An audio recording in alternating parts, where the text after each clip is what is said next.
Bien, bonjour à tous et bienvenue pour ce chapitre 4 de première spécialité.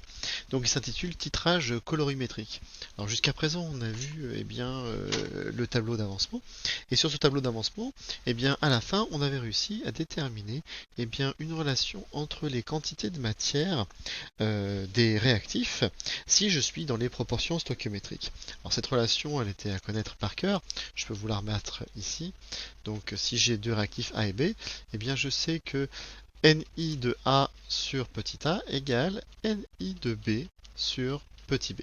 Et donc en fait, bon, les coefficients stoichiométriques, je les ai grâce aux équations de l'équation. Et puis imaginons que je connaisse une quantité de matière, et bien ça veut dire que je suis être capable de connaître la deuxième quantité de matière.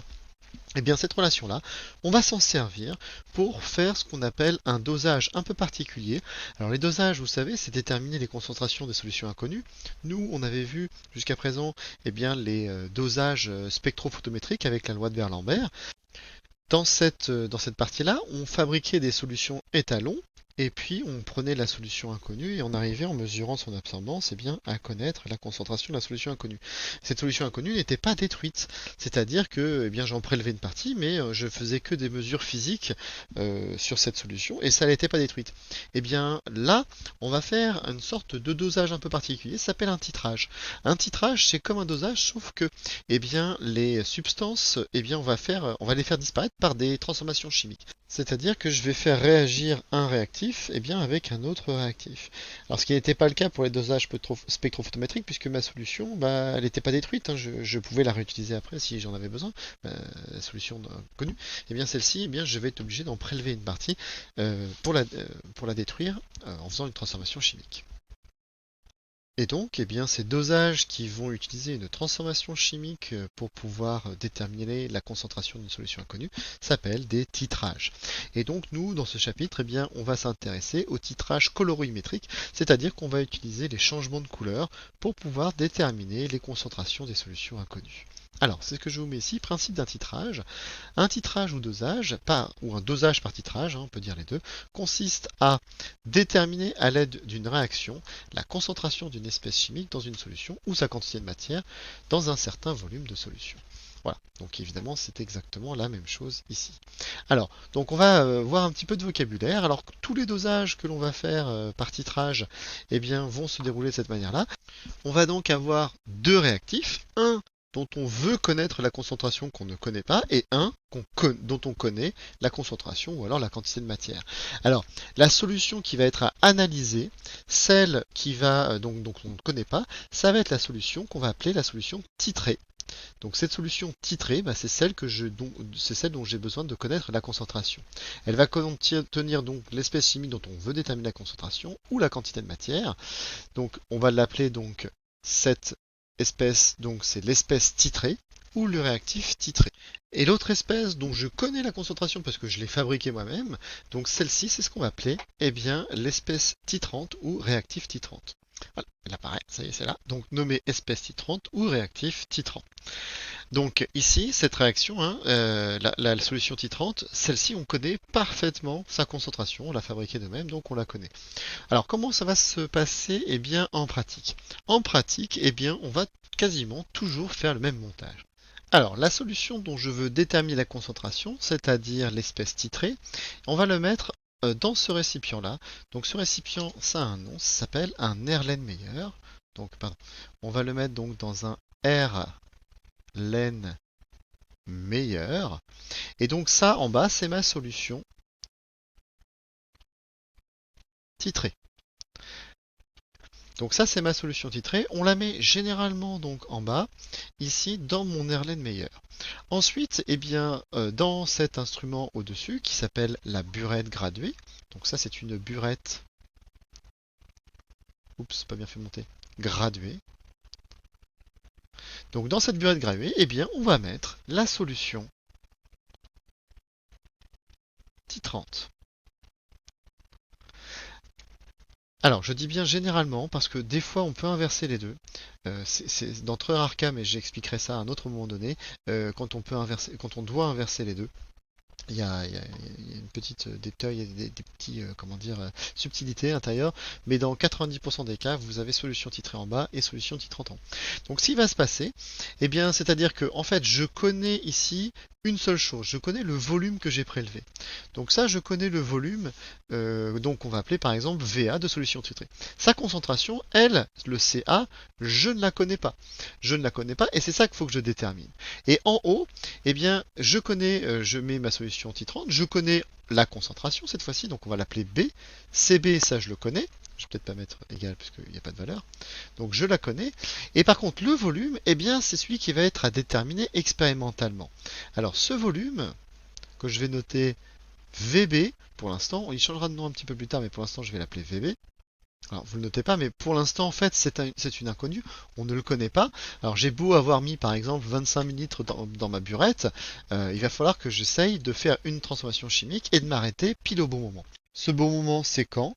Eh bien, c'est quand on est justement dans les conditions stoichiométriques. Ça veut dire que les quantités de matière de mes réactifs sont exactement dans les mêmes proportions suivant l'équation chimique que l'on a. Alors, comment peut-on savoir expérimentalement que, eh bien, on est dans les conditions stoichiométriques? Eh bien, ça va se repérer grâce à un changement de couleur. Alors, on va donner un exemple. Ça, vous n'êtes pas obligé de le noter.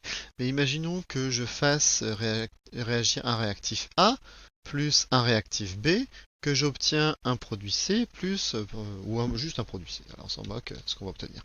Alors, imaginons que le réactif A, ma solution titrée, imaginons que ce soit jaune. Donc c'est ce que j'ai ici dans mon Erlenmeyer, j'ai une solution jaune. Imaginons ici que mon réactif B soit incolore. Donc incolore, et que j'obtiens quelque chose à la fin d'incolore. Donc en fait, qu'est-ce qui va se passer? Eh bien, si je fais couler une goutte de mon réactif B, qui se trouve ici, eh bien là, je vais avoir une réaction chimique qui va se passer. Le réactif B va réagir avec le jaune, mais j'en ai pas suffisamment mis pour pouvoir faire disparaître le jaune. Maintenant, je vais faire donc couler plus de liquide, donc plus de liquide, plus de liquide, plus de liquide, et puis à un moment donné, eh bien qu'est-ce qui va se passer? Eh bien tout le jaune aura réagi, et je vais avoir quelque chose d'incolore. Eh bien ce moment c'est exactement ce moment-là où il va falloir arrêter de verser du liquide dans mon Erlenmeyer, puisque si je n'ai plus de jaune, ça veut dire que ça a complètement disparu. Ça veut dire que j'ai mis exactement la bonne quantité de B pour faire disparaître complètement bien, le réactif A, le jaune. Et donc si j'ai à la fin du jaune et que je n'en ai plus, ça veut dire que j'ai tout consommé. Ça voudra dire que dans ce cas-là, ma réaction, bien, je suis exactement dans les conditions stoichiométriques. Et donc je vais avoir fait diminuer donc, mon volume, là, donc ici il y en aura beaucoup moins, tout ça va avoir disparu, et je vais aussi bien, obtenir un certain volume. Ce volume, ça sera le VB, donc ce VB qu'on notera un peu plus tard, le volume à l'équivalence. L'équivalence, c'est le moment justement, bien, je vais avoir ce changement de réactif limitant. Et donc ce VB, celui-là, il va être déterminé expérimentalement par la réaction justement de titrage. Donc si je résume, en fait au départ je sais combien je mets, quel est le volume que je mets de ma solution titrée, je connais ce volume là, donc c'est le volume VA, je connais la concentration ici que j'ai mis ici, le volume je le détermine par l'équivalence et donc il va me rester une dernière inconnue, c'est la concentration ici. Alors comment est-ce qu'on va faire? On va utiliser forcément cette équation qu'on avait déterminée, puisque à l'équivalence, j'aurai ça qui va être vrai.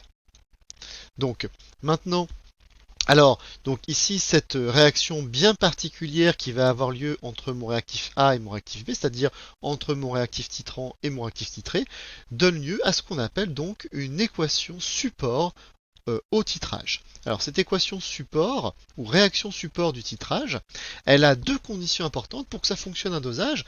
Eh bien premièrement, il faut que ma réaction soit totale. Ah bah oui, parce qu'on avait vu si la réaction n'était pas totale, si vous avez une réaction qui est limitée, eh bien vous n'aurez pas forcément cette équivalence qui va se trouver ici, donc ça ne fonctionnera pas. Et rapide, parce que si vous mettez 3 heures avant d'avoir une réaction qui se passe, eh bien vous n'allez pas faire ça très rapidement, ce n'est pas possible. Et alors donc, pour tout bien agiter, tout bien mélanger, eh bien on va rajouter quelque chose, hein, c'est ce que il manquait deux petits traits ici, c'est celui-ci. Alors ça c'est quoi? C'est un agitateur magnétique. Cet agitateur magnétique, c'est quoi? Bah, c'est un aimant qui va tourner, alors vous voyez pas forcément, des fois on le voit, des fois on le voit pas. Donc c'est un aimant qui va tourner, et puis donc dans mon Erlenmeyer, je vais rajouter un petit barreau magnétique. Donc c'est une sorte de gros tic-tac qui est aussi magnétique, et donc du coup ça va tourner, et ça va permettre d'agiter toute ma solution tout au cours de la transformation. Et comme ça, eh bien, ça va être beaucoup plus efficace. Alors, on va mettre la légende. Donc ici, c'est ce qu'on appelle zut, un agitateur magnétique. Oh, zut. Et puis là, c'est ce qu'on appelle un barreau magnétique. Voilà. Donc ça, c'est le montage du dosage par titrage que l'on va utiliser. Alors, donc exemple, hein, c'est ce que je mets ici. Alors, c'est ce qu'on fera en TP. Hein. On titre une solution de diode I2. Ça veut dire qu'ici, bah, je vais mettre justement cette solution de I2 qui est jaune, de concentration inconnue, à l'aide d'une solution qu'on appelle du thiosulfate de sodium, qui elle est incolore, qui sera de concentration connue, qu'on mettra donc ici. Donc, on va faire ça en TP quand on se reverra. Et donc, on va devoir déterminer la concentration de cette solution qui va être inconnue. Voilà, donc j'en ai terminé pour cette première vidéo. Je vous dis à bientôt. Au revoir.